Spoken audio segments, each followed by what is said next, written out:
हे hello guys, अस्सलाम वालेकुम। मेरा नाम वाइट वुल्फ और एक दफ़ा फिर मैं आप लोगों की खिदमत में आया हूँ अपने यूट्यूब चैनल पे, जिसका नाम थंडरबोल्ट डॉट टारगेट है। तो दोस्तों, पिछली जैसे वीडियो में मैंने आपको बताया था किस तरीके से आप क्रिप्टो करेंसी की ट्रेडिंग कर सकते हैं पाकिस्तान में थ्रू बाइनेंस एक्सचेंज। और उसमें मैंने आपको उस वीडियो में मैंने आपको कुछ बताया था किस तरीके के चार्ट जो चार्ट के कुछ एनालिसिस बताए थे और चार्ट के बारे में बताया था, और ये बताया था किस तरीके से आप क्रिप्टो को बाय कर सकते हो, कौन कौन से पेयर के साथ बाय कर सकते हो। ये सब चीज़ें मैंने उसमें डिस्कस की थी। तो आज बेसिकली कुछ उसके इंडिकेटर्स के बारे में आपको बताऊंगा, और बेसिकली इसमें कुछ टर्मिनोलॉजी जो कि हम लोग यूज़ करते हैं इस चार्ट ट्रेडिंग के अंदर, वो बताएंगे कि उन टर्मिनोलॉजीज़ का मतलब क्या है और उनका असल में काम क्या है। तो सबसे पहली टर्मिनोलॉजी जो कि हम लोग बेसिकली इसमें यूज़ करते हैं, वो दो यूज़ करते हैं। एक है बुल और एक है बियर। एक है बुलिश ट्रेंड, एक है बियरिश ट्रेंड। बुलिश ट्रेंड का मतलब होता है कि जब भी आपकी मार्केट राइज करती है, यानी गिरने के बाद राइज करती है। अब जैसे कि अगर आप ये देखें इस चार्ट के अंदर, यहाँ पे ये है बेयरिश ट्रेंड, ठीक है ना। ये ग्रीन ग्रीन जितनी भी आ रही लंबी लंबी लगी है, ये सारी है bullish trend, sorry bullish trend. Bullish trend का मतलब है चीज़ बढ़ेगी। बुल, हम कहते हैं बुल्स मार्केट। बुल्स मार्केट का मतलब क्या है, चीज़ों की जो प्राइस है वो इंक्रीज़ हो रही है तेज़ी से, तो ये है बुलिश ट्रेंड। और अगर आपकी प्राइस गिरी है तेज़ी से, तो वो होगी बेयरिश ट्रेंड। हर दफ़ा प्राइस बढ़ती नहीं है, कभी प्राइस गिरती भी है। तो जब प्राइस गिरती है तो उसको कहते हैं बेयरिश ट्रेंड। अच्छा, बेयरिश ट्रेंड और बुलिश ट्रेंड के बीच में एक छोटी सी दो टर्मिनोलॉजीज़ और आती हैं जिसको हम कहते हैं कंसोलिडेशन, ठीक है, कंसोलिडेशन। और दूसरी जो टर्म है करेक्शन। कंसोलिडेशन बेसिकली मतलब क्या होता है, अब जैसे कि मैं अगर आपको बात करूं कि एक बियरिश ट्रेंड आया है, ठीक है ना। बियरिश ट्रेंड आया है, बियरिश ट्रेंड जब ख़त्म हुआ है तो प्राइस जो है वो वापस से ऊपर जाने की कोशिश कर रही है, ठीक है ना। ये है, इसने क्या किया, कंसोलिडेट किया है। प्राइस ने वापस ऊपर जाने की कोशिश की है, कंसोलिडेट की है, फिर टकरा के फिर वो वापस नीचे आई है, ठीक है ना। ये चीज़ क्या है आपकी, ये है कंसोलिडेशन, ठीक है। एक होती है करेक्शन। बेरिश ट्रेंड आने से पहले, जैसे कि ये अगर मैं इस ग्राफ की बात करूँ, इस ग्राफ में ये जो ग्रीन कलर का पैटर्न देख रहे हो लंबा सा, ये क्या है, ये बुलिश ट्रेंड है। यानी यहाँ से पे जो प्राइस थी वो एकदम से ऊपर गई है। अब प्राइस गिरने के बाद, जो प्राइस बढ़ने के बाद एकदम से प्राइस जो गिरती है, उसको कहते हैं हम करेक्शन, ठीक है ना। करेक्शन वो चीज़ होती है करेक्शन। या प्राइस गिरने के बाद जो आप उसके अंदर कंसोलिडेशन हुई, कंसोलिडेशन के बाद करेक्शन होती है, करेक्शन के बाद फिर से प्राइस जो है वो वापस अपनी ओरिजिनल जो प्राइस के ऊपर आने की कोशिश करती है, उसको हम कहते हैं करेक्शन। तो अगर प्राइस गिरी है तो करेक्ट होके कंसोलिडेट होके वो वापस से ऊपर जाएगी। और अगर प्राइस अगर बढ़ी है, यानी कि प्राइस कम थी पहले, वो बढ़ी है, बढ़ने के बाद उसके अंदर फिर करेक्शन होगी और फिर वो वापस गिर के अपनी एक्चुअल प्राइस पे आएगी।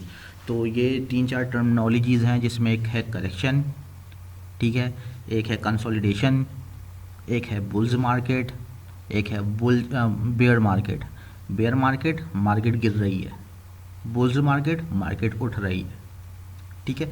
ये तीन चार टर्मिनोलॉजीज़ हैं जो कि आपको पता होनी चाहिए, कि अगर किसी ने आपको बोल दिया भाई मार्केट तो बेयर मार्केट है, और आपको नहीं पता होगी और आपने एकदम से उसमें ट्रेड कर लिया, तो आपको उसमें नुकसान हो सकता है।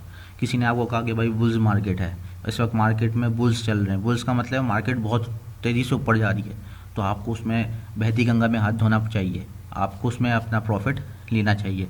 तो ये तीन चार टर्मिनोलॉजीज़ हैं जो कि हम लोग इसमें यूज़ कर रहे हैं।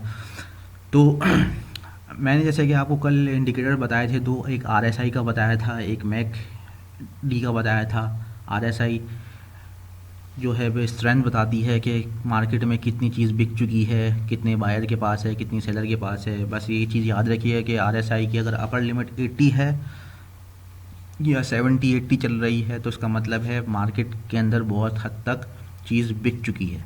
यानी कि मार्केट का बाइंग प्रेशर जो है वो ज़्यादा था और वो चीज़ बिक चुकी है, यानी कि ख़रीदार ज़्यादा हैं और अब मार्केट में कम दाम रह गया, तो क्या होता है, चीज़ महंगी हो जाती है, ऐसा ही है। और जब आपका RSI का लेवल लोअर लेवल पे पहुंच जाए, 20 पे आ जाए या 30 पे, इसका मतलब क्या है, मार्केट में सामान ज़्यादा है लेकिन ख़रीदार कम है, तो उस वक्त क्या होती है, प्राइस कम हो जाती है। तो हमेशा किस RSI पे आप लोगे, जो कम RSI हो, ताकि मार्केट में जो है वो डिमांड कम हो और सप्लाई ज़्यादा हो। अगर मार्केट में डिमांड कम होगी और सप्लाई ज़्यादा होगी तो मार्केट की प्राइस गिरी हुई होगी। लेकिन अगर मार्केट के अंदर डिमांड ज़्यादा होगी और सप्लाई कम होगी, जैसे RSI 80 के ऊपर यहाँ पे बता रहा है, यहाँ पे क्या गया है, यहाँ पे 83 गया है, तो इसका मतलब क्या है, यहाँ पे सप्लाई कम है और डिमांड ज़्यादा है, तो यहाँ पे प्राइस ऊपर है। तो यहाँ पे आप देखो इसके ऊपर यहाँ पे प्राइस ऊपर गई है क्योंकि यहाँ पे 83 तक चले गया था RSI, तो प्राइस देखो कहाँ से कहाँ तक पहुँच गई है। तो अब मैं अगर बात करूँ वापस से, अब RSI यहाँ पे कम हुआ है, 20 के करीब करीब आ गया था, तो यहाँ पे प्राइस वापस से रेड, आप कैंडल्स देखो नीचे की तरफ आ गई है। तो ये RSI था इस जो कि मैंने आपको बताया था। तो RSI की चीज़ दिमाग में रखिए। इस तरीके से MACD का मैंने आपको बताया था, MACD में के दो पैरामीटर्स याद रखने के, अगर MACD के अंदर आपका जो ये ग्रीन लाइन है MACD वाली, अगर ये ऊपर से क्रॉस कर रही है तो आपको लॉन्ग करना है, ठीक है। और अगर MACD नीचे से क्रॉस कर रही है तो आपको शॉर्ट करना है। लॉन्ग और शॉर्ट मैंने आपको पिछली वीडियो में बताया था, लॉन्ग का मतलब होता है बाय, शॉर्ट का मतलब होता है सेल। अगर आपने MACD ऊपर से क्रॉस कर रही है, ठीक है, तो आपने यहाँ पे क्या करना है, लॉन्ग करना है। और MACD अगर नीचे से करती है सिग्नल लाइन को तो आपने क्या करना है, आपने शॉर्ट करना। अब देखें यहाँ पे MACD ऊपर से क्रॉस की है ट्रेंड लाइन को, तो आपने यहाँ पे क्या करना है, यहाँ पे आपने सेल कर देना है, ठीक है। अगर आप यहाँ पे सेल नहीं करोगे तो आपकी प्राइस एकदम से नीचे गिरेगी, आप लॉस में चले जाओगे। इसी तरीके से जब आप नीचे आओगे तो यहाँ पे क्या हुआ है, इस जगह पे आप देखो यहाँ पे क्या हुआ है, यहाँ पे आप ऊपर, यहाँ पे इस जगह पे लोगों ने बाइंग स्लॉट खोली है अपनी, ठीक है ना, यहाँ पे बाय खोला है और यहाँ पे इस टाइम पे आके वापस से इसने इसको ओवरलैप किया है। आपकी MACD ने ऊपर से फिर से ओवरलैप किया है, इसको बाईपास किया है। तो अब एक दफ़ा फिर से इसकी जो बाइंग स्लॉट जो खुली थी इसमें हमने, अब यहाँ पे लोगों ने क्या किया, इसको अपना जो लॉन्ग है वो खोल दिया। अब लॉन्ग खोल दिया, अब जिन जिन के पास है वो प्रॉफिट कमा रहे हैं, सब इससे प्रॉफिट कमा रहे हैं। देखें ये ऊपर जा रही है, अब इससे क्या करा रहे हैं, ये प्रॉफिट कमा रहे हैं। इस तरीके से बेसिकली चल रहा होता है। अब ये देखें साथ साथ में जो इसकी जो RSI है, RSI भी यहाँ पे देखें, जब यहाँ पे रेड लाइन बनी तो RSI कितनी नीचे आ गई थी, 20 पे आ गई थी। अब ग्रीन लाइन बन रही है ऊपर से, यानी कि अब MACD जो है वो उसको नीचे जा रहा है MACD, और सिग्नल लाइन ऊपर जा रही है, तो वापस से इसका प्रॉफिट बनना स्टार्ट हो गया। तो बेसिकली ये दो इंडिकेटर्स थे जो कि मैंने आपको बताए थे। आज मैं आपको बताऊंगा किस तरीके से ट्रेंड लाइन बनाई जाती है और ट्रेंड लाइन के थ्रू आप किसी भी चीज़ का पैटर्न कैसे देख सकते हो। तो पैटर्न जो है वो दो किस्म के पैटर्न होते हैं, 2 से 3 किस्म के पैटर्न होते हैं जो कि हम लोग इसके अंदर देख रहे होते हैं। तो आज जो पैटर्न हम लोग बताएंगे, एक होता है लोअर पैटर्न, जिसमें आप जो कि बेयर मार्केट में होता है ना, उसमें क्या होता है, उसमें पैटर्न नीचे की तरफ जा रहा होता है, और एक पैटर्न होता है ऊपर की तरफ जा रहा होता है। अब मैं आपको ट्रेंड लाइन थ्रू बना के दिखाता हूँ। जब हमने ट्रेंड लाइन सेलेक्ट की है, ट्रेंड लाइन आप यहाँ से सेलेक्ट कर सकते हो, जैसे मैंने आपको बताया था कि खोला ट्रेंड लाइन सेलेक्ट की, फेवरेट कर लो तो आपके पास आ जाएगी। तो ट्रेंड लाइन बेसिकली आपने यहाँ से सेलेक्ट की। अब देखो, अब मैं जो ट्रेंड लाइन बनाऊँगा ये अपर ट्रेंड लाइन बन रही है, यानी कि प्राइस ऊपर की तरफ जा रही है। ये देखो, ये एक रैंडम ट्रेंड लाइन बना रहा हूँ, ठीक है ना, ये ट्रेंड लाइन है ऐसी, सही, अच्छा। और दूसरी जो ट्रेंड लाइन मैं आपको बना रहा हूँ बेयरिश मार्केट की, वो ट्रेंड लाइन बनेगी ऐसे, समझ रहे हो, इस तरीके से वो ये ट्रेंड लाइन जो है ना वैसे, ये क्या इंडिकेट कर रही है, ये इंडिकेट ये कर रही है, ये वाली ट्रेंड लाइन इंडिकेट कर रही है, ट्रेंड बता रही होती है बेसिकली। इस ट्रेंड का मतलब क्या है, इस ट्रेंड का मतलब ये है कि इसमें जो प्राइस है वो क्या कर रही है, वो गिर रही है, ठीक है। और इस वाली ट्रेंड लाइन का मतलब क्या है, इस वाली ट्रेंड लाइन का मतलब है अब जो प्राइस है, जो गिरी हुई प्राइस थी वो वापस से क्या कर रही है, करेक्शन के बाद वापस से वो इंक्रीज़ कर रही है। तो दो ट्रेंड लाइंस के दो पैटर्न्स हैं ये, एक अपर ट्रेंड लाइन है और एक लोअर ट्रेंड लाइन है। अगर बियरिश मार्केट है तो ट्रेंड लाइन बनेगी नीचे की साइड पे ऐसे, और अगर अपर ट्रेंड लाइन है तो ट्रेंड लाइन बनेगी ऐसे। तो you have to follow trend, ठीक है ना, आपको ट्रेंड को फॉलो करना है।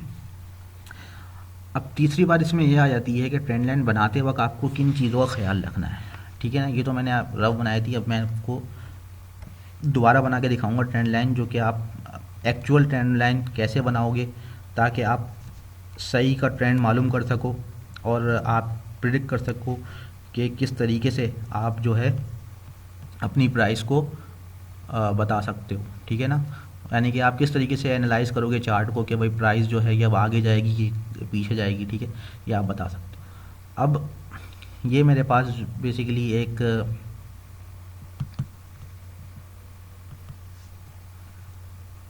चार्ट है, 15 मिनट का चार्ट है BTC USD का, और इसमें आप देख सकते हो कि बेसिकली किस तरीके से ये जो चीज़ है ये आगे जा रही है। अच्छा, अब मैं क्या करूँगा, अब मैं ये करूँगा कि मैंने इसको जूम कर लिया थोड़ा सा, और इसको मैंने ट्रैक कर लिया। अच्छा, अब ये आपके पास आ गई। अब मुझे ट्रेंड लाइन बनानी है, सही है। अब मैं ट्रेंड लाइन बनाऊँ कैसे, याद रखो कि ट्रेंड लाइन बनाओगे आप अपर लोज और लोअर लोज और अपर हाई से, ठीक है ना। अब जैसे कि ये ट्रेंड लाइन जा रही है ना हमारी, अभी ट्रेंड लाइन अपर मोड पे आ रही है, यानी कि अभी इसमें बेयरिश नहीं आ रहा। अब आप देखो कि अपर जा रही है, तो हम कैसे बनाएंगे, यानी कि हम अपर लेंगे, इसका अपर लेंगे, ये हमें लाइन ड्रॉ की है, ठीक है ना, ये लाइन ड्रॉ करिए, स्ट्रेट लाइन मैंने इतनी ड्रॉ कर दी। एक चीज़ याद ये रखने वाली होती है कि ट्रेंड लाइन जब आप बनाएं तो आप मेक श्योर करें कम से कम 2 से 3 कॉन्टेक्स्ट ज़रूर पड़ें आपकी लाइन पे, ठीक है ना। आपको 3 तो करने हैं, लाजमी करने हैं 3। अगर आप 3 आपके कॉन्टेक्स्ट नहीं मिलेंगे आपकी ट्रेंड लाइन से तो आपकी ट्रेंड लाइन एक्यूरेसी में पीछे रह जाएगी, क्योंकि कभी कभार होता ही है कि ट्रेंड लाइन आपको फॉल्स ब्रेकआउट बताती है। ब्रेकआउट भी एक टर्मिनोलॉजी है जो कि मैं आपको अभी ट्रेंड लाइन बताऊंगा तो मैं आपको समझाऊंगा ब्रेकआउट बेसिकली होता क्या है। तो खैर, अपर ट्रेंड लाइन हमने ऐसे बनानी है कि सब हमने अपर हाई ले लिए, और अपर हाई में कोशिश ये करनी कि कम से कम 3 पॉइंट्स जो हैं वो आपके मैच करें उस ट्रेंड लाइन। तो आपने ये अपर ट्रेंड लाइन ऐसे बना दी। अब मैं लोअर ट्रेंड लाइन बनाता हूँ, तो लोअर ट्रेंड लाइन में भी हमारी क्या है, हमारी कोशिश होगी कम से कम 3 जो लाइंस हैं वो कंसाइड करें, यानी कि टकराएं आपस में, सही। ये मैंने लोअर ट्रेंड लाइन बना दी है। तो अब आप देखें लोअर ट्रेंड लाइन भी मेरी बन गई है, अपर ट्रेंड लाइन भी बन गई है। रिस्पेक्टिव कितना लंबा हो उससे लंबाई से हमारा कोई लेना देना नहीं है, आपने बस खींचने, क्योंकि ये लंबाई अगर आप इसको ड्रैग करते हुए पीछे जाओगे और खींचते जाओगे और इसको चार्ट को आगे पीछे करोगे तो ट्रेंड लाइन आपके पूरे उसके साथ जा रही होगी, यानी कि जो भी चार्ट है उसको पूरा फॉलो कर रही होगी ट्रेंड लाइन आपकी। तो आपने इस तरीके से ट्रेंड लाइन बना देनी है लोअर लोज से। याद रखें 3 कम से कम 3 लोअर लोज आपके मिलने चाहिए नीचे की ट्रेंड लाइन पे, और कम से कम 3 अपर हाइज मिलने चाहिए ताकि आपको सही से बता सके कौन सी ट्रेंड लाइन आपकी परफेक्ट है, सही है। ये चीज़ हो गई आपकी लोअर लाइन। अच्छा, अब दूसरी चीज़ आती है इसके अंदर, वो आती है एक चीज़ कहलाती है इसमें रेजिस्टेंस, एक चीज़ कहलाती है support. What is resistance and what is support. अब आप देख रहे हो कि बेसिकली यहाँ पे फ्लक्चुएशंस हो रही हैं प्राइस के अंदर, प्राइस ऊपर जा रही है, नीचे जा रही है, ऊपर जा रही है। इसका मतलब क्या, इसका मतलब है कोई तो ऐसी चीज़ है जिससे प्राइस टकरा के वापस नीचे आ रही है, राइट, ऐसा ही है। वरना अगर कोई चीज़ रेजिस्टेंस ना होती तो प्राइस डेफिनेटली ऊपर जाती है, लेकिन कोई चीज़ है जिससे टकरा रही है फिर नीचे आ रही है, नीचे जाती है, नीचे टकराती है, फिर ऊपर जाती है। तो कोई ना कोई ऐसी चीज़ है, रेजिस्टेंस है जिसकी वजह से प्राइस टकराती है। तो 2 चीज़ होती है, एक होती है सपोर्ट, एक होती है रेजिस्टेंस। अब मैं आपको सपोर्ट और रेजिस्टेंस के बारे में बताता हूँ। देखें यहाँ पे अगर आप देखें इस जगह पे, ठीक है ना, इस जगह पे अगर आप देखें यहाँ पे मैं एक ये हॉरिजॉन्टल लाइन मैंने ली है और मैंने इस हॉरिजॉन्टल लाइन को ऐसे खींच दिया है यहाँ पे, सही। ये हॉरिजॉन्टल लाइन मैंने ऐसे यहाँ पे खींच दी, ठीक है। अब आप अगर इस ग्राफ को गौर से देखें, जूम करता हूँ मैं इसको, इस ग्राफ को अगर आप गौर से देखो तो यहाँ पे इस लाइन से के पास आके ये टकराते हैं और वापस चले आते हैं, ये टकराते हैं और वापस चले। सिमिलरली अगर मैं एक लाइन नीचे इसके बना दूँ यहाँ पे,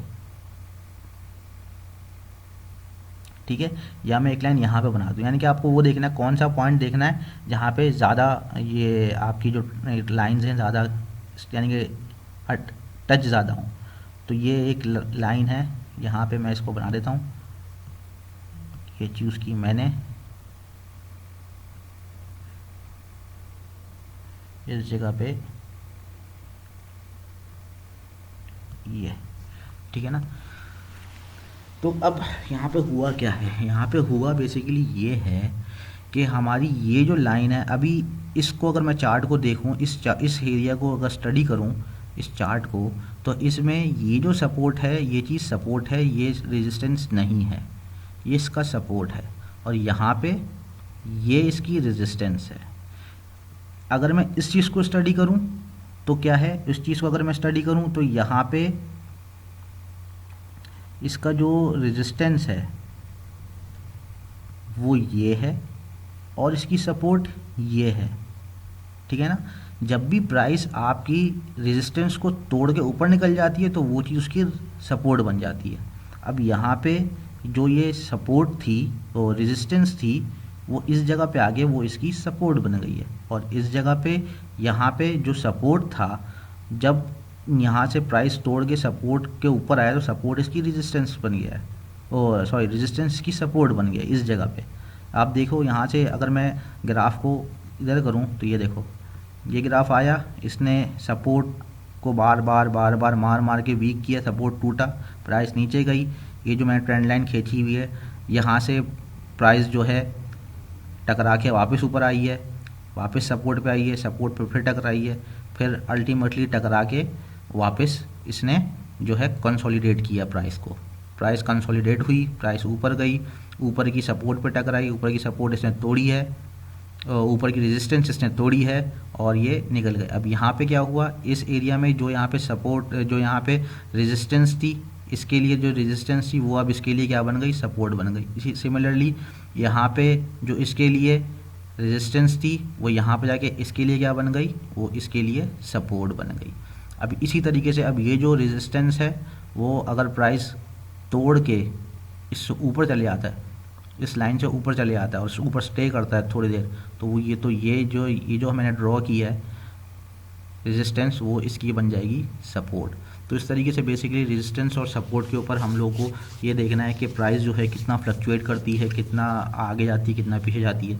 तो हमने क्या किया, हमने बेसिकली हायर हाइस को मिला दिया, लोअर लोज को मिला दिया, ट्रेंड लाइन बना ली, हमने देख लिया कहाँ पे फ्लक्चुएशन ज़्यादा हो रही है। रिमेंबर आपकी जो रेजिस्टेंस है कहाँ बनेगी, वहाँ बनेगी जहाँ पे ज़्यादातर आपके जो पॉइंट्स हैं वो कनेक्ट कर रहे हैं, टकरा रहे हैं, तो वो आपका क्या बनेगा, वो आपका रेजिस्टेंस बन जाएगी और सपोर्ट बन जाएगी। तो ये था आपका, अल्लाह भला करे, रेजिस्टेंस और सपोर्ट का सिनेरियो, कि आपकी कोई भी प्राइस रेजिस्टेंस को तोड़ती है सपोर्ट बन जाती है, सपोर्ट को तोड़ती रेजिस्टेंस बन जाती है, फिर रेजिस्टेंस को तोड़ती फिर वो सपोर्ट बन जाती है। इस तरीके से जो प्राइस है वो आगे पीछे होते रहेंगी इसकी।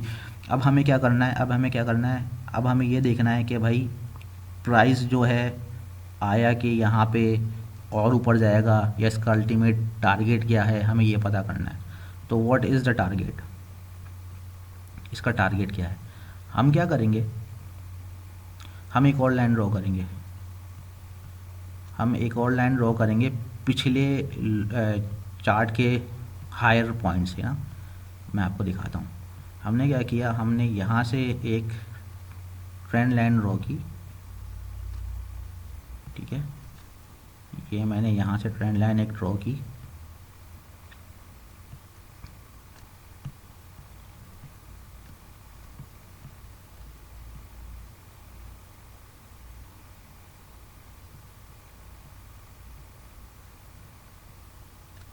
अभी मैं इस ट्रेंड लाइन को सीधा करता हूँ, पहले बस ड्रॉ कर लें, खींच लें, इसको बड़ा कर लें, फिर इसको दिखाते हैं आपको कि हमारा जो टारगेट होगा वो बेसिकली क्या होगा।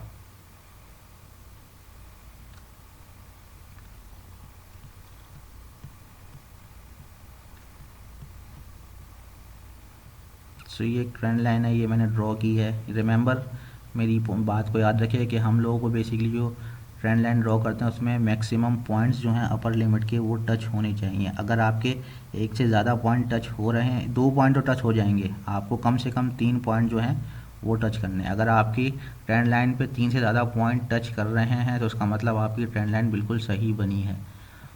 सही। अब क्या हुआ है, इसको हमने कर दिया एक्सटेंड।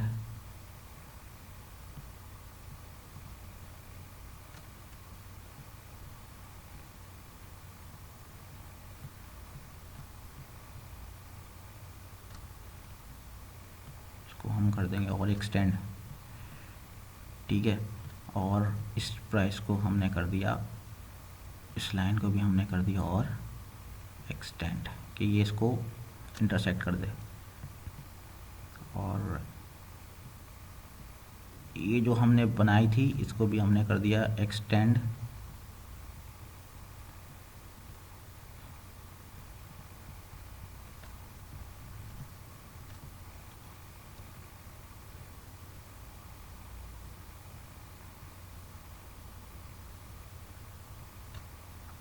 सही। अब आप देख सकते हैं ये बेसिकली हमने ड्रॉ कर दिया है ट्रेंड लाइन के थ्रू। समझिए बात आई आप लोगों के कि हमने ड्रॉ कैसे की है ट्रेंड लाइन। हमने ऐसे ड्रॉ की है कि हमने लोअर लोस पकड़े हैं और लोअर लोस पकड़ने के बाद कोई भी जो लोअर लोस को पकड़ के आप बस ये याद रखना है कि जितने भी आप लंबी लाइन खींचो उसमें कम से कम 3 से 4 पॉइंट आपके मिलें ताकि आपकी एक्यूरेट ट्रेंड लाइन बने, ठीक है। और एकदम यानी कि ऐसा ना हो कि एकदम सब चीज़ें पॉइंट टू पॉइंट मिले, यानी कि ऐसा हो कि बस हाँ उस पर टच हो हल्के फुल्के ना, कि आसपास उनके हों। तो ऐसी ट्रेंड लाइन आपको खींचनी है ताकि आपके जितनी ज़्यादा वो करोगे उतनी अच्छी एक्यूरेसी आपको मिलेगी ट्रेंड लाइन के थ्रू। आप ये देखो, ये लोअर ट्रेंड लाइन की मैंने खींची है जो कि यहाँ से कनेक्ट कर रही है 3 से 4 पॉइंटों को, ठीक है ना। 3 यहाँ पे कर रही है, 2 यहाँ पे कर रही है। और इसी तरीके से ये एक ट्रेंड लाइन मैंने यहाँ से खींची है जो कि करंट इसको बता रही है, करंट रैली को बता रही है। करंट रैली ऐसे जा रही है ऊपर की साइड पे, ठीक है। ये करंट रैली यूँ जा रही है, ऐसे यूँ जा रही है। और ये एक मैंने पुराने पिछले के टारगेट से जो है पॉइंट से खींची है एक ट्रेंड लाइन, ठीक है ना। तो यहाँ से टच करते हुए जा रही है, यहाँ पे 2 मेरे टच हो गए, ठीक है। इस तरीके से यहाँ पे 2 टच हुए हैं और आगे जाके इसको टच करते हुए जा रही है, इस वाले इसको टच करते हुए जा रही है, ठीक है। अब हम लोग क्या कर रहे हैं, अब हम लोग बेसिकली देख रहे हैं हमारा टारगेट क्या है। अब इस ट्रेंड लाइन के हिसाब से अगर मैं इसको देखूं तो मेरा जो फर्स्ट टारगेट होगा वो होगा अराउंड यहाँ पे। This is my first target 49,266, ये मेरा फर्स्ट टारगेट है। सही। What is my second target, मेरा सेकंड टारगेट है ये 50,000 से अबव। कितना होगा वो, तकरीबन ऑलमोस्ट 51,000 के करीब 51,200 के करीब मेरा सेकंड टारगेट। अगर इसने ये जो रैली चलती हुई जा रही है, अगर इसमें डाउनफॉल नहीं हुआ, ज़्यादा करेक्शन नहीं आई, तो मेरा अल्टीमेट टारगेट जो है वो हिट कर जाएगा। लॉन्ग टर्म के अंदर अगर इसमें करेक्शन आएगी भी तो अल्टीमेटली ये ऊपर चला जाएगा, ठीक है। यानी कि इंशाल्लाह ये हम लोगों ने बेसिकली एक ट्रेंड सेट कर दिया है। जिस तरह इसकी करंट रैली है वो हमें ये प्रेडिक्ट कर रही है कि इसका जो मेरा जो टारगेट है वो क्या है, वो ये टारगेट है। सही। एक टारगेट मेरा है ये 49,381 का, दूसरा टारगेट मैंने आपको बताया तकरीबन 51,000 के करीब है, ठीक है। ये चीज़ होती है। अब अगर मैं जिसका जितना आगे जाऊंगा, इस लाइन को जितना आगे खींचता जाऊंगा, इसका जो ट्रेंड लाइन के हिसाब से जिसका जो टारगेट है, जाहिर सी वाले प्राइस मूव होती रहेगी, वो अप भी होती रहेगी, डाउन भी होती रहेगी, ठीक है। उस हिसाब से बनते रहेगी। हो सकता है अभी तो ये हम लोग अपर ट्रेंड के अंदर बना रहे हैं, आगे जाके करेक्शन आ जाए तो ये अपर ट्रेंड से लोअर ट्रेंड की तरफ बन जाए, तो हो सकता है प्राइस इसकी नीचे भी आ सकती है। तो फ़िलहाल के करंट ट्रेंड के हिसाब से जो मेरा जो टारगेट है वो है 51,200 और जो लोअर टारगेट जो फर्स्ट टारगेट है मेरा वो है 49,000 का। अगर इसको इसने टच कर लिया तो अच्छी बात है। तो ये तरीका है बेसिकली ट्रेंड लाइन बना के एक टारगेट सेट करने का और क्रिप्टो बाय करने के बाद उस टारगेट को अचीव करके उसको होल्ड करने का, ठीक है। तो आपको बेसिकली इसमें मैंने यही बताया कि किस तरीके से आप ट्रेंड लाइन बना के अपना एक टारगेट जो है वो सेट कर सकते हो।